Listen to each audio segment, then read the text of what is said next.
Hello दोस्तों, इस video में हम पढ़ने वाले हैं फैटी लीवर के बारे में। फैटी लीवर आपके यूनिवर्सिटी ज्ञान में बहुत ही इंपॉर्टेंट क्वेश्चन है, 60 नोट में पूछा सकता है, तो आप लोगों को पढ़ना है। इसको लिखने के लिए आप पहले लिखेंगे क्या होता है फैटी लीवर, उसके बाद में काजेज लिखेंगे और उसके बाद में ट्रीटमेंट लिखेंगे।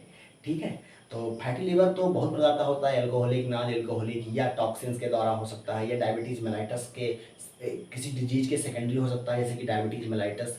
तो उसी के बारे में एक एक करके हम यहाँ पर पढ़ने वाले हैं। तो फैटी लीवर क्या होता है? Deposition of the triglyceride in liver. अगर लीवर में ज़्यादा फैटी एसिड का डिपोजिशन हो जाता है तो उसे क्या कहते हैं? Fatty liver. Deposition of the triglyceride in the liver cause fatty liver. तो पहला पॉइंट है फैटी लीवर के बारे में। फैटी लीवर, अब फैटी लीवर में लिवर एडिपोज टिश्यू एक्सेस भी हमको जानना जरूरी है। तो फैटी लीवर में क्या होता है? Deposition of excess triglyceride in liver. तो लिवर में क्या हो गया? एक्सेस डिपोजिशन किसका हो गया? ट्राइग्लिसराइड का, तो उसे कहते हैं फैटी लीवर। और फैटी लीवर एक डिजीज कंडीशन है और ये कई सारी डिजीज़ के उपरांत भी हो सकता है, मतलब उनके बाद भी हो सकता है, as a secondary of other disease के बारे में हो सकता है। एल्कोहलिक, नॉन एल्कोहलिक हो सकता है और कई सारे टॉक्सिन से रिलेटेड भी हो सकता है।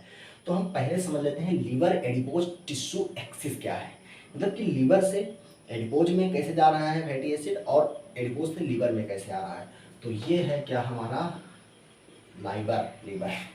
लीवर है, ये है ब्लड, ये देखो इसे हम काट दे रहे हैं, ये है, ठीक है, लीवर ब्लड है। और ये इधर क्या है? एडिपोज टिश्यू है, एडिपोज टिश्यू है। तो देखो कैसे ये नाचता है, ब्लड एडिपोज टिश्यू लीवर के बीच में। देखो लीवर में क्या बना? ट्राइग्लिसराल, ट्राइएसाइलग्लिसराल का हो चाहे ट्राइग्लिसराइड हो, तो ट्राइएसाइलग्लिसराल बना, यानी कि स्टोर्ड है लीवर में। अब ये क्या होगा?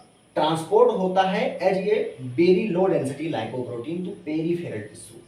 तो ये BNDL के रूप में ब्लड में जाएगा, वेरी लो डेंसिटी लाइपोप्रोटीन के रूप में, और वैसे ही एडिपोज टिश्यू के पास भी जाएगा, वेरी लो डेंसिटी लाइपोप्रोटीन के रूप में। ठीक है, अब ये पहुंचा कहाँ पर? वेरी लो डेंसिटी लाइपोप्रोटीन जहाँ पहुंचा? एडिपोज टिश्यू में। यहाँ पे लाइपोप्रोटीन लाइपेज होता है। क्या होता है? लाइपोप्रोटीन लाइपेज होता है एडिपोज टिश्यू में, यानी कि ये लिपिड का लाइसिस करवाएगा। तो एडिपोज टिश्यू से क्या होता है कि हार्मोन सेंसिटिव लाइपेज जो होंगे वो क्या करवा देंगे? एडिपोज टिश्यू का क्या करवा देंगे? लाइपोलाइसिस। और फ्री फैटी एसिड क्या होगी? जनरेट होगी।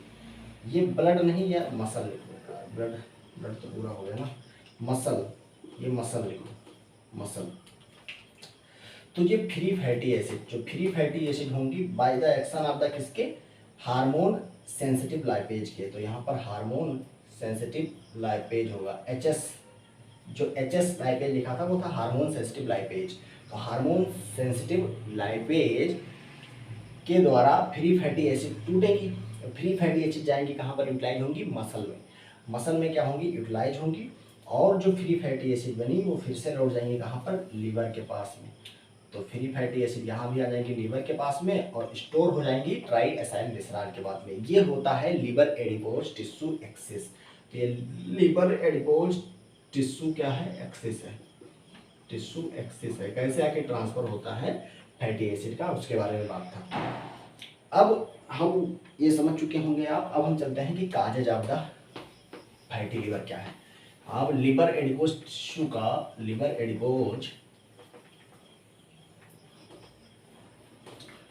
एडिपोज टिश्यू एक्सिस बहुत ही आसान है, पता ही हो गया होगा। BLDL के रूप में पेरिफेरी में जाता है। ट्राइएसाइलग्लिसराइड कहाँ? लिवर में स्टोर होता है। और फ्री फैटी एसिड कहाँ पर बनेगा? एडिपोज टिश्यू में, क्योंकि लाइपोलाइसिस वहीं पर होगा। वीडियो चल रहा है कि नहीं चल रहा है? चल रहा है भैया, 4 मिनट हो गया। ठीक है, तो अब हम पढ़ते हैं causes of fatty acid. Causes of fatty acid बता रहा हूँ, फैटी लीवर के कॉजेज क्या है? तो फैटी लीवर देखो, या तो डिपोजिशन हो जाए लीवर में, फैट डिपोजिशन। तो पहला काम देख लो, fat deposition in liver, deposition in liver हो गया पहला कॉज। अब ये कैसे हो जाएगा, या तो एक minute,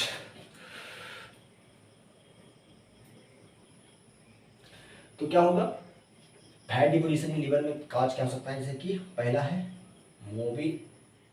mobilisation of NEFA from adipose tissue से नेफा का क्या हो जाए, मोबिलाइजेशन हो जाए, नॉन एंजाइमेटिक फैटी एसिड का हो जाए मोबिलाइजेशन फ्रॉम एडिपोज टिश्यू, तो वो डिपॉजिट हो जाएगा लीवर में जाके, तो फैटी लीवर कॉज करेगा। या तो क्या हो जाए, एक्सेस सिंथेसिस हो जाए फैटी एसिड का, excess synthesis of fatty acid from glucose, तो ग्लूकोज से एक्सेस फैटी एसिड का सिंथेसिस हो जाए, तो भी क्या हो जाएगा, फैट डिपोजिशन हो जाएगा लीवर में और फैटी लीवर कॉज करेगा। दूसरा मेजर कॉज क्या है कि एक रिड्यूस हो जाए removal of fatty acid from liver से फैटी एसिड निकलना ही बहुत ज़्यादा कम हो गया, जिसके कारण क्या हो जाएगा, फैट का डिपोजिशन हो रहेगा लीवर में और फैटी लीवर कॉज करेगा। अब ये होता है टॉक्सिक इंजरी हो जाए लीवर में, टॉक्सिक इंजरी हो जाए लीवर में, जैसे कि आर्सेनिक हो गया, लेड हो गया, टेट्राक्लोराइड हो गया। जैसे कि टॉक्सिक इंजरी किसका हो सकता है, CCl4 का, आर्सेनिक का, लेड का, ETC क्या हो जाए, टॉक्सिक इंजरी हो जाए, तो रिड्यूस हो जाएगा removal of fatty acid from liver toxic injury के कारण, जिसके कारण जो सिंथेसिस है, एक चीज ध्यान रखना, synthesis of secretion of very low density lipoprotein जो होती है वो नीड करती है, नीड्स सिंथेसिस ऑफ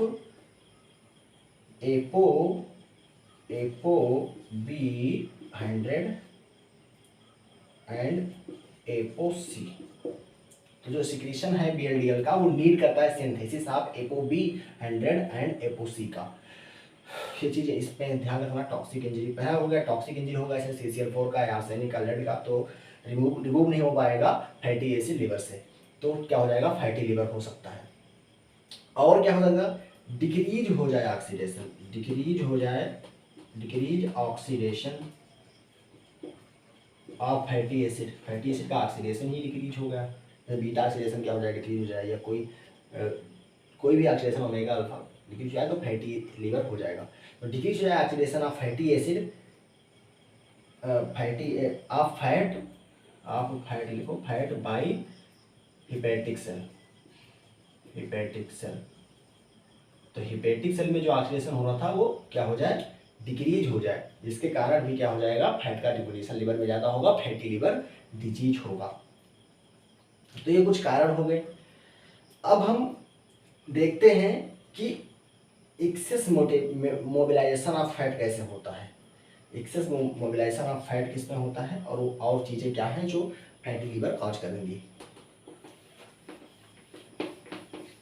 यार बहुत ज़्यादा मिटाना पड़ता है, इसमें ही टाइम लग जाता है, बार बार घिसते रहो, जैसे ज़िंदगी लगता है घिस कट रही है, इतना घिसना पड़ता है, हर चीज़ घिसना पड़ता है।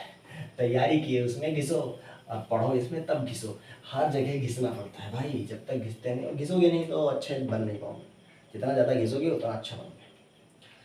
तो देखो, excessive mobilisation of the fat के बारे में बात करते हैं। एक्सेसिव मोबिलाइजेशन ऑफ फैट के बारे में बात करते हैं। तो excessive mobilisation of the fat के बारे में बात करते हैं। देखो, अगर डायबिटीज मेलाइटस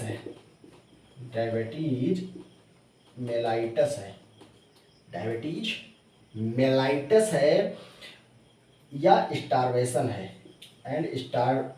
स्टारवेशन है, आप भूख हड़ताल पे हैं, खाना नहीं दिया गया आपको, डायबिटीज मेलाइटस है या स्टारवेशन है, तो उस कंडीशन में लाइपोलिसिस एडिपोज टिश्यू में बढ़ जाएगा, लाइपोलाइसिस इंक्रीज हो जाता है एडिपोज टिश्यू में, जो फ्री फैटी एसिड होगा फ्री फैटी एसिड होगा वो जाके लीवर में क्या हो जाएगा, डिपॉजिट हो जाएगा, डिपॉजिट हो जाएगा और ये काज करेगा फैटी लीवर, ये भी काज करेगा फैटी लीवर। तो डायबिटीज मेलाइटस और स्टार्वेशन भी काज हो सकते हैं फैटी लीवर के। और चीज़ें बात करते हैं, अगर आप एक्सेस कैलोरी ले रहे हैं, एक्सेस कैलोरी है आपका, यानी कि एक्सेस कैलोरी इनटेक कर रहे हैं, तो भी फैटी लीवर हो सकता है। जैसे कि ओबेस पर्सन में देखो, कार्बोहाइड्रेट ले रहे हूँ, हाइड्रेट ले रहा हूँ या फैट ले रहा हूँ, अगर एक्सेस होता है तो लीवर में क्या हो जाता है, स्टोर हो जाता है, स्टोर हो जाता है, ठीक है, और काज करेगा फैटी लीवर, काज करेगा फैटी लीवर। जैसे कि ओबेसिटी, जो ओबेसिटी होता है, ओबेसिटी में कॉज फैटी लीवर, इसलिए जो ओबेस पर्सन होते हैं उसमें ज़्यादा चांस होता है कि फैटी लीवर हो जाए। तो ये फैटी लीवर के बारे में बात हो गया। अब जो देखो, ये तो बात हो गया जो अभी हम जनरल चीज़ें पढ़ाते हैं। अब हम एल्कोहलिज्म और नॉन एल्कोहलिज्म के बारे में बात करते हैं, उसके साथ में कुछ और बात करते हैं, कुछ और कारण हो सकते हैं, जैसे कि माल न्यूट्रिशन, पीईएम, पीएम में भी, पीएम के कारण क्या हो सकता है, फैटी लीवर हो सकता है।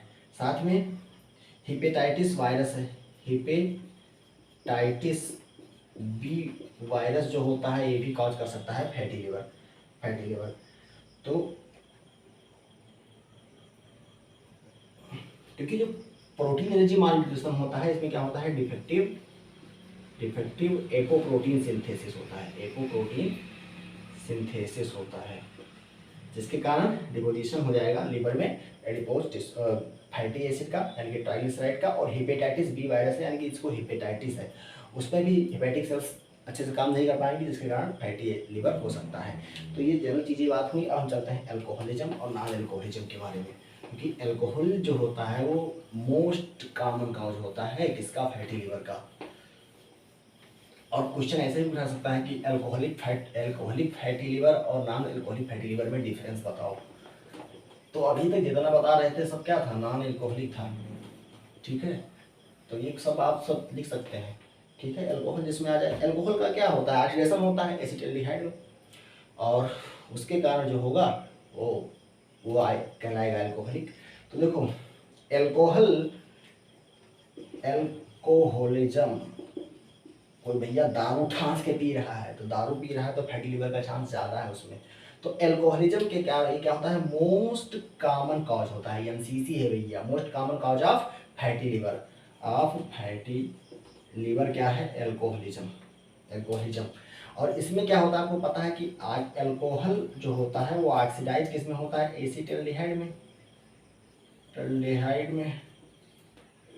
में ऑक्सीडाइज होता है। और ये जो रिएक्शन होता है वो प्रोड्यूस करता है क्या, NADH को प्रोड्यूस करता है। NADH जब अल्कोहल ज़्यादा ऑक्सीडाइज होगा एसिटाल्डिहाइड में तो NADH ज़्यादा बनेगा, जब अल्कोहल ज़्यादा होगा तो एसिटाल्डिहाइड ज़्यादा बनेगा और NADH क्या होगा, ज़्यादा होगा।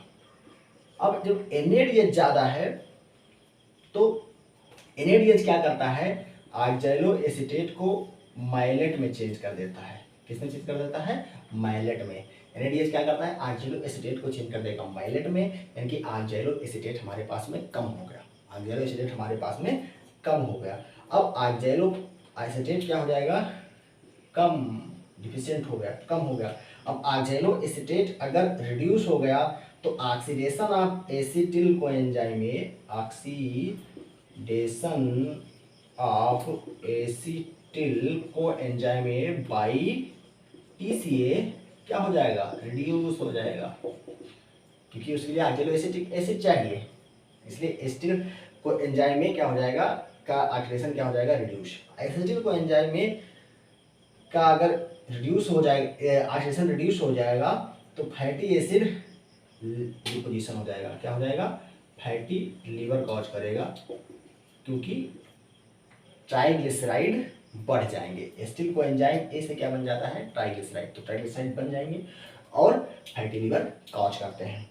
तो ये बात हो गया। अब देखते हैं नॉन एल्कोहलिक के बारे में।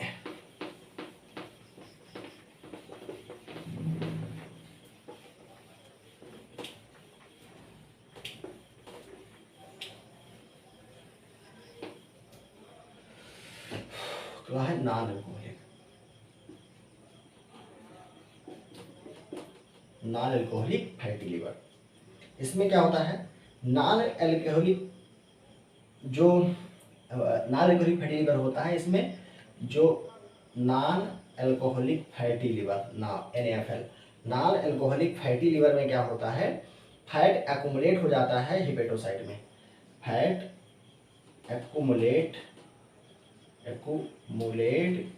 इन हिपेटोसाइट में फैट एक्यूमुलेट हो जाता है। अगर इसमें इन्फ्लामेटरी रिएक्शन भी प्रेजेंट है, इन्फ्लामेटरी रिएक्शन भी प्रेजेंट है, तो उसे कहते हैं नॉन अल्कोहलिक, इसे क्या कहेंगे, non alcoholic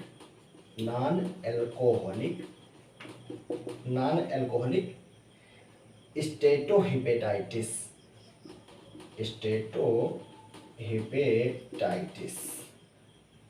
non alcoholic steatohepatitis, NaSH, non alcoholic steatohepatitis. तो ये बात हुआ नॉन अल्कोहलिक के बारे में। अब हम देखते हैं कि आखिर लाइपोट्रोपिक फैक्टर क्या है, मतलब कि किनसे बचा जा सकता है किससे बचा जा सकता है फैटी लिवर से, तो उसके बारे में बात करते हैं।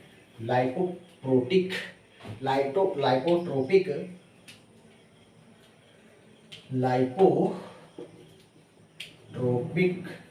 फैक्टर्स क्या होता है, लाइपोट्रोपिक फैक्टर्स ऐसे फैक्टर होते हैं जो रिक्वायर्ड होते हैं for normal mobilisation of fat, required for normal mobilisation of fat from liver से मोबिलाइज करवा देते हैं ये फैट को, जिससे ये रिड्यूस करेंगे फैटी लिवर को। तो ये कौन से कोलिन हुआ, एग्जाम्पल क्या है, कोलिन ये काम करता है और ये रिवर्स कर देता है फैटी चेंज इन एनिमल। ये क्या कर सकता है, रिवर्स कर सकता है, reverse fatty change in animals में फैटी चेंज को रिवर्स कर देता है कोलिन। दूसरा है लेसिथिन एंड मेथियोनिन,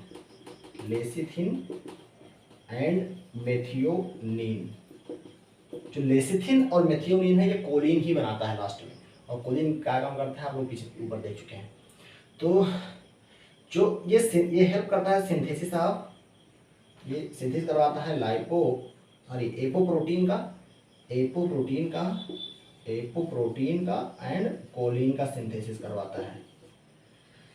सिंथेसिस यहाँ पर लिखिए ना, सिंथेसिस करवाता है एपोप्रोटीन एंड कोलिन का, और ये मोबिलाइजेशन में हेल्प करता है। अगर डिफिशियंसी हो जाए मेथाइल ग्रुप फ्रॉम कार्निटीन, तो ये भी फैटी लिवर को डिक्रीज करवाता है, क्योंकि मेथाइल ग्रुप कार्निटीन से हट गया तो एसाइल कोएंजाइम का ट्रांसपोर्ट ही नहीं होगा माइटोकॉन्ड्रिया से साइटोप्लाज्म में, तो भी क्या हो जाएगा, प्रिवेंट करेगा फैटी लिवर को। साथ में और एक एग्जाम्पल देखते हैं जो प्रिवेंट करता है, विटामिन ई एंड सेलेनियम बचाता है कि यहाँ से फैटी लिवर से, तो विटामिन ए एंड सेलेनियम का बाद में हो जाएगा। ये एंटीऑक्सीडेंट है, हम लोगों को पता है antioxidant, vitamin E and selenium क्या होता है, एंटीऑक्सीडेंट, ये भी फैटी लिवर से बचाते हैं। और ओमेगा 3 फैटी